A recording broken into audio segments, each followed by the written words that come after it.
Hello hi అండి. ఇప్పుడు వచ్చేసి నేను ఫిష్ ఫ్రై అయితే చేస్తున్నాను. దానికోసం ఆయిల్ అయితే వేసుకుంటున్నానండి.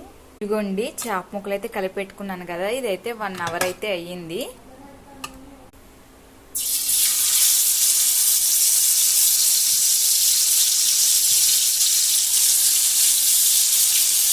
ఇదిగోండి వెడల్పాటి గిన్నెలో అయితే ఆయిల్ వేసేసుకొని చేప ముక్కలు అయితే వేసేసుకున్నాను. వీటిని ఇప్పుడు వచ్చేసి మనం టర్న్ చేసుకోవాలి. కొంచెం ఫ్రై అయినాయండి.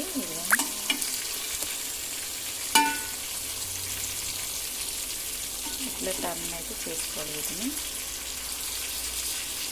ఇది కరివేపాకు, ఇది కొత్తిమీర అండ్ మిర్చి, ఇవన్నీ కలిపి